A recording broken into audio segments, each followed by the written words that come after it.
우리에게 주시는 하나님의 말씀 같이 찾아보도록 합니다. 누가복음 22장 39절 말씀부터 46절까지에 있는 말씀 보도록 하겠습니다. 찾으신 줄 알고 제가 봉독해 올립니다. 예수께서 나가사 습관을 따라 감람산에 가시매 제자들도 따라갔더니 그곳에 이르러 그들에게 이르시되 유혹에 빠지지 않게 기도하라 하시고 그들을 떠나 돌 던질 만큼 가서 무릎을 꿇고 기도하여 이르시되 아버지여, 만일 아버지의 뜻이거든 이 잔을 내게서 옮기시옵소서. 그러나 내 원대로 마시옵고 아버지의 원대로 되기를 원하나이다 하시니 천사가 하늘로부터 예수께 나타나 힘을 더하더라. 예수께서 힘쓰고 애써 더욱 간절히 기도하시니 땀이 땅에 떨어지는 핏방울 같이 되더라. 기도 후에 일어나 제자들에게 가서 슬픔으로 인하여 잠든 것을 보시고 이르시되 어찌하여 자느냐, 시험에 들지 않게 일어나 기도하라 하시니라. 아멘. 오늘 이 본문 말씀을 가지고 습관의 힘이라고 하는 제목으로 여러분과 같이 은혜를 나누고자 합니다. 학자들의 연구에 의하면 사람들이 일상생활을 할 때에 무려 90%가 습관에 의해서 거의 무의식적으로 행동한다고 합니다. 그러니까 습관이 얼마나 중요한지 알 수 있는 그런 대목이죠. 신앙생활에서도 마찬가지입니다. 그래서 좋은 신앙의 습관이 우리 인생을 좌우하는 것입니다. 너무 중요한 문제라서 오늘은 이 습관의 문제에 대해서 말씀을 나누면서 은혜를 나누고 그리고 도전을 받고자 합니다. 아무쪼록 오늘 말씀을 통해 습관의 중요성을 재인식하고 좋은 신앙의 습관, 즉 경건의 습관을 기르는 계기가 되었으면 합니다. 그래서 바른 신앙생활, 더 나아가 승리의 인생을 사는 우리 모두가 되었으면 합니다. 첫째는 인생은 습관의 산물이다라고 말씀드리고 싶습니다. 습관이 인생에서 왜 그렇게 중요합니까? 습관이 우리 인생을 만들기 때문이죠. 다시 말하면 인생은 습관의 산물이다라고 그렇게 말할 수가 있습니다. 이런 말이 있습니다. 생각을 심으면 행동을 거두고, 행동을 심으면 습관을 거두고, 습관을 심으면 인격을 거두고, 인격을 심으면 인생을 거둔다라고 하는 말이 있습니다. 그렇습니다. 생각이 행동이 되고 그 행동이 계속 반복되면 습관이 되는데 그것이 결국은 그 사람의 인격과 인생을 만드는 것입니다. 그러므로 행복하고 가치 있는 인생이 되고자 한다면 좋은 습관을 길러야 합니다. 또 이런 말이 있습니다. 행복한 인생은 좋은 습관의 보상이고 불행한 인생은 나쁜 습관의 보복이다 라고 말입니다. 인간은 아담 이후에 모두가 죄인입니다. 우리는 본질적으로 죄인으로 그렇게 태어난 존재라고 하는 것이죠. 그 죄성으로 인해서 나쁜 습관을 갖는 것은요, 노력하지 않아도 아주 충분하게 쉽게 그렇게 나쁜 습관을 가질 수가 있습니다. 그리고 일단 나쁜 습관이 형성되면요, 고치기가 너무나 힘듭니다. 대도 조세영 씨를 잘 아실 겁니다. 그 사람은 어렸을 때부터 훔치는 것이 일상이다 보니까 훔치는 것이 습관이 되었고 결국은 감옥에 가게 되었습니다. 그리고 감옥에서 예수님을 믿게 되었고 출소 후에는 간증을 하면서 변화된 인생을 사람들에게 보여주게 됐습니다. 그런데 그것이 얼마 가지를 못했습니다. 도둑질이 몸에 배이다 보니까 자신도 모르게 도둑질이 자연스럽게 나타난 것입니다. 심지어 일본에서 무의식 중에 좀도둑질을 하다가 붙잡혀서 나라 망신을 시키기도 했습니다. 도둑질하는 것만 습관이 아니죠. 게으름도 습관이고 노름도 습관이고 폭력도 습관이고 그 외에도 엄청난 습관들이 있습니다. 어떤 사람은 예수님을 믿고 나서도 믿기 전에 나쁜 습관을 버리지 못하는 분들이 있습니다. 고쳐야 합니다. 그렇지 않으면 하나님이 주시는 복을 제대로 받을 수 없다라고 하는 것입니다. 습관을 고치는 것은 쉬운 일이 아닙니다. 그래서 습관은 비유해서 말하면 굵은 밧줄과도 같은 것입니다. 매일 한 줄씩 짜는데 결국에 가서는 굵은 밧줄이 되어서 끊기가 너무나도 힘듭니다. 이와 같이 나쁜 습관이 고착화되면요, 흔히 말하는 중독에 빠지게 됩니다. 그러므로 습관이 너무 중요하기 때문에 성경은 어려서부터 좋은 습관을 길러주어야 한다라고 말씀을 합니다. 잠언 22장 6절 말씀해 보니까 마땅히 행할 길을 아이에게 가르치라. 그래야만 늙어도 그것을 떠나지 아니하리라 하겠습니다. 여기서 가르치라고 하는 말은 훈련을 통해서 습관을 길러주어야 한다는 것입니다. 이렇게 해서 좋은 습관을 갖게 되면요, 평생 그 습관 때문에 행복하고 가치 있는 인생을 살게 되는 것입니다. 그래서 부모가 자녀에게 좋은 습관을 길러주는 것은 대단히 중요한 것입니다. 습관을 기르는 것은 마치 씨앗을 심는 것과도 같습니다. 추수는 어떤 것입니까? 추수는 씨앗을 심은 대로 거두는 것. 그것이 바로 추수 아닙니까? 좋은 습관을 심으면 행복한 인생을, 반대로 나쁜 습관을 심으면 불행한 인생을 자연스럽게 거둘 수밖에 없습니다. 그래서 사도 바울은 갈라디아서 6장 7절과 8절에서 이런 말씀을 합니다. 스스로 속이지 말라. 하나님은 업신여김을 받지 아니하시나니 사람이 무엇으로 심든지 그대로 거두리라. 자기의 육체를 위하여 심는 자는 육체로부터 썩어질 것을 거두고 성령을 위하여 심는 자는 성령으로부터 영생을 거두리라 했습니다. 우리가 육체대로 태어나서 육체대로 살면요, 결국은 타락하게 되는 것입니다. 타락의 결과는 뭡니까? 파멸입니다. 그러나 성령을 따라 살면 사랑과 기쁨과 평화와 오래 참음과 자비와 착한 마음과 충성과 온유와 절제의 사람이 되어서 하나님과 사람의 관계가 원만하게 되고, 그리고 사람과 사람의 관계가 조화롭게 되어서 행복한 인생을 살 수 있게 되는 것입니다. 무엇보다 성도의 삶은 거룩한 삶이 되어야 합니다. 거룩한 삶은 내 힘으로 이루는 것이 아니라 우리 속에 성령이 오셔서 우리를 지배할 때 이루어지게 되는 것입니다. 그러므로 성령을 위하여 좋은 습관을 심어 성령으로부터 영생을 거둘 수 있는 우리 모두가 되었으면 합니다. 두 번째로 오늘 본문을 통해 생각해 보고자 하는 것은 가장 좋은 습관은 경건이다라고 하는 것입니다. 경건이란 하나님 앞에 바른 태도를 말하는 것이죠. 그러니까 경건한 습관은 이런 것들입니다. 바른 예배 습관, 바른 기도 습관, 바른 성경 묵상 습관, 바른 찬송 습관, 바른 헌금 습관, 바른 봉사 습관, 정직한 삶의 습관 등이 바로 여기에 해당되는 것입니다. 이런 습관들이 우리 신앙생활을 건강하게 만드는 것입니다. 그럴 때 우리 인생도 복되고 아름다울 수 있게 되는 것입니다. 그래서 사도 바울은 경건한 습관을 위해서 경건의 훈련이 얼마나 중요한지 거듭거듭 강조하고 있습니다. 디모데전서 4장 7절과 8절에 보니까 망령되고 허탄한 신화를 버리고 경건에 이르도록 네 자신을 연단하라. 육체의 연단은 약간의 유익이 있으나 경건은 범사에 유익하니 금생과 내생에 약속이 있느니라고 했습니다. 경건을 위해 계속 연습하라고 권면합니다. 육체의 연습도 유익한 점이 있습니다. 좋은 운동 습관이 형성되면요, 육체의 건강에 얼마나 도움이 되는지 모릅니다. 좋은 식습관이 형성되면요, 성인병에 걸리지 않고 건강해질 수 있습니다. 그런데 경건의 연습은 금생과 내생에까지 유익하다라고 말씀을 합니다. 예를 들어 바른 예배 습관을 갖게 되면요, 그 영혼이 건강해지게 되는 것이죠. 그러면 그 인생도 형통하게 된다라고 하는 것입니다. 18세기를 대표하는 영적 스승으로 윌리엄 로우라고 하는 분이 있습니다. 그는 경건한 사람이란 하나님의 영광에 걸맞는 원리를 따라 모든 일을 행하는 사람이다 라고 그렇게 정의를 했습니다. 그리고 경건한 삶의 원리로 그분은 두 가지를 제시합니다. 첫 번째는 모든 것을 하나님을 위하여 사는 삶이라고 했습니다. 하나님을 위하여 사는 삶. 이것은 삶의 목적을 하나님께 두는 원리인 것입니다. 미국의 전직 대통령 가운데 카터 대통령이 있습니다. 재임 시에 우리나라를 방문한 적도 있었죠. 바쁜 일정 중에도 주일날 교회를 찾아서 예배를 드린 것으로 유명합니다. 침례교인이기 때문에 여의도 침례교회에서 예배를 드리게 되었는데 광고 시간에 담임 목사님이 카터 대통령을 이렇게 소개했습니다. 오늘 우리 교회에 귀한 손님이 오셨는데 미국 남부 침례교회 카터 집사님 부부이십니다.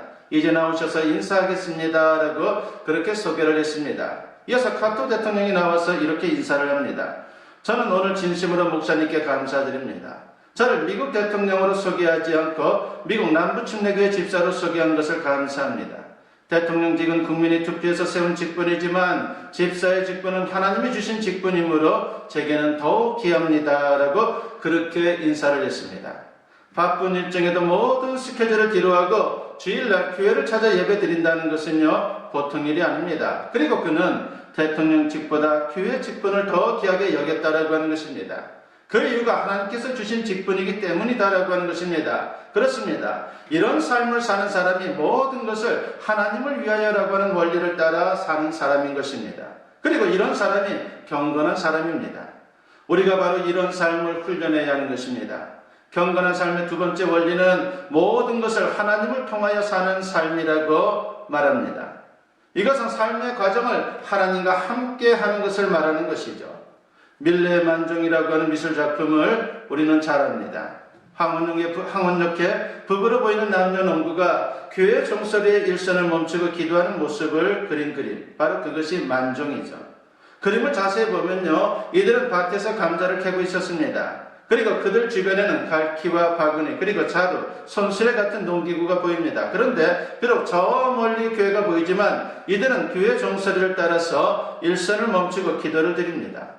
밀레는 농부 부부의 얼굴은 어둡게 처리해서 자세히 볼 수 없도록 했습니다. 그 대신에 이들의 표정과 태도를 드러내고자 했습니다. 바로 경건한 삶의 모습인 것입니다. 경건한 삶이란 바로 이런 것입니다. 즉 삶의 현장에서 하나님과 함께하는 것입니다. 이런 모습이 바로 모든 것을 하나님을 통하여라고 하는 삶의 원리를 따라 사는 성도의 삶인 것입니다. 이런 삶을 잘 훈련하여 하나님의 영광을 나타낼 수 있는 우리 모두가 되었으면 합니다. 세 번째로 오늘 본문을 통해서 우리가 배울 수 있는 것은 경건의 습관은 승리를 보장한다라고 하는 것입니다. 경건한 습관을 갖고 살면요, 매 순간마다 하나님께서 함께 해주십니다. 그리고 승리의 역사가 나타납니다. 한마디로 경건한 습관은 승리하는 인생의 힘과 원동력이라 말할 수가 있습니다. 예수님 자신부터 이런 경건한 습관에 관해 우리에게 모범이 되었습니다. 복음서를 우리가 읽어보면 예수님의 경건한 습관을 엿볼 수가 있죠. 누가복음 2장 41절과 42절 말씀을 보면 예수님의 어린 시절의 모습이 나옵니다. 그의 부모가 해마다 6월절이 되면 예루살렘으로 가더니 예수께서 12살 되었을 때에 그들이 이 절기의 관례를 따라 올라갔다가 라고 했습니다. 어린 시절부터 예수님은 절기 때마다 부모님과 함께 성전에 올라가서 제사를 드렸습니다. 즉 예수님은 예배가 습관이 되었다라고 하는 것입니다. 그리고 오늘 본문에서는 기도의 습관이 나옵니다. 누가복음 22장 39절에 보면 예수께서 나가서 습관을 따라 감람산에 가시매 제자들도 따라갔더니 라고 했습니다. 예수님은 기도하는 습관을 가지고 계셨는데 십자를 앞두고 그날도 감람산으로 올라가셨습니다. 더 정확히 말하면 감람산 중에서도 겟세마네 동산에서 기도를 하셨습니다. 보통 때도 늘 그곳에서 기도하셨지만 그날은 아주 특별한 기도를 드렸습니다. 십자가의 고통을 알기에 사력을 다해 기도하신 것입니다. 처음에는 어떻게 기도했습니까? 십자를 피하게 해달라고 기도했지만 결국은 하나님 뜻대로 해달라고 기도를 했습니다. 그 후에 예수님은 십자를 향해서 뚜벅뚜벅 걸어가셨습니다. 그 당시 겟세마네 동산은 지형상 마음만 먹으면 얼마든지 피신할 수 있는 곳입니다. 그리고 가룟 유다가 그곳 위치를 알고 있기 때문에 얼른 피해야 될 상황이었습니다. 그러나 주님은 기도를 마친 후에 피하지 않고 오히려 당당하게 체포되셨습니다. 그리고 마침내 십자가에 달려 우리를 위해 대속의 제물이 되셨습니다. 그래서 복음서를 잘 읽어보면 수동적으로 끌려가서 사형을 당한 것이 아니라 스스로 자기 목숨을 내어주셨다는 것을 알 수가 있습니다. 요한복음 19장 30절 말씀에 보니까 예수께서 신포도주를 받으신 후에 이르시되 다 이루었다 하시고 머리를 숙이니 영원히 떠나가시니라 했습니다. 운명하실 때 자신의 영혼을 스스로 내어주셨습니다. 그러니까 예수님은 경건한 기도의 습관으로 십자가 구원의 대업을 성취하신 것입니다. 성경의 인물들을 보면요, 경건한 습관으로 승리한 분들이 대다수입니다. 그 중에 다윗이 있습니다. 그는 숱한 시련을 겪었습니다. 그러나 승리했고 마침내 성군이라고 하는 호칭까지 얻게 되었습니다. 경건한 습관 때문입니다. 밤이 곧 새벽이고 그는 말씀 묵상과 기도로 살았습니다. 그 힘으로 승리한 것입니다. 또 베드로는 어떻습니까? 그는 오늘 본문에서는 졸았습니다. 결국 예수님을 3번 부인하는 큰 실수를 범하게 되죠. 그러나 회개하고 성령 강림 후에 변화되었습니다. 그러면서 기도의 습관을 갖게 됩니다. 사도행전 3장 1절에 보니까 제9시 기도 시간에 베드로와 요한이 성전에 올라갈세라고 했습니다. 그날도 기도 시간에 성전으로 들어가다가 안전병이를 만나게 되었고 기도와 말씀의 능력으로 그를 일으켰다라고 하는 것입니다. 경건의 습관이 이렇게 대단한 것입니다. 1990년대 주한 미국 대사를 역임한 제임스 레인이라고 하는 분이 있습니다. 그분과 관련된 이야기입니다. 그분이 한국에서의 대사직을 마치고 미국으로 돌아가서 이제는 대학교에서 학생들을 가르치게 되었습니다. 그분은 항상 걸어서 출퇴근을 했죠. 그러던 어느 날 쓸쓸하게 앉아있는 노인을 보게 되었고 그분에게 다가가서 말을 걸었습니다. 그것을 계기로 2년 동안 그 노인과 교제하게 되었습니다. 가끔 그분 집으로 찾아가서 잔디도 깎아주고 차도 마시고 사이좋게 지냈습니다. 그러던 어느 날 노인이 안 보여서 이상한 생각이 들었습니다. 그래서 집에 찾아갔더니 돌아가셨다는 겁니다. 그래서 장례식장으로 급히 가게 되었습니다. 그리고 그곳에서 유적정 한 사람으로부터 봉투를 받게 됩니다. 그분이 워낙 검소하게 살았고 본인 이야기를 안 해서 몰랐는데 알고 보니까 그분이 바로 코카콜라 회사의 전 회장이었던 것입니다. 유족이 준 봉투를 꺼내보니까 거기에는 유언장이 있었습니다. 거기에 이런 내용이 적혀 있었습니다. 나의 친구 레인이 고마워서 당신에게 25억 달러와 코카콜라 주식 5%를 유산으로 줍니다. 좋은 데 쓰시오. 레인은 그 돈을 전액 에모리 대학교의 발전 기금으로 기부를 했습니다. 그리고 나중에 이분이 에모리 대학교의 총장이 되었습니다. 그는 경건한 그리스도인으로 평소 주위 사람들을 잘 살피고 섬기는 습관이 있었는데 그것이 놀라운 일에 쓰이게 된 것입니다. 여러분은 어떤 습관을 갖고 계십니까? 그 습관이 지금의 내 인생을 만든 것입니다. 만족하십니까? 그렇다면 좋습니다. 그러나 혹시라도 만족하지 않다면 나쁜 습관을 고치고 좋은 습관을 기를 수 있기를 바랍니다. 결단하고 성령의 도우심을 구하면 반드시 좋은 습관이 형성될 것입니다. 특별히 경건한 습관을 기를 수 있기를 바랍니다. 그래서 예배의 습관, 기도의 습관, 말씀 묵상의 습관, 섬김의 습관으로 무장하면 인생이 더 풍성해지게 될 것이고 시련이 닥쳐도 승리할 수 있는 인생이 될 것입니다. 부디 경건의 습관으로 행복하고 승리의 인생을 살 수 있는 저와 여러분 모두 될 수 있기를 주님의 이름으로 간절히 축원합니다. 기도드립니다.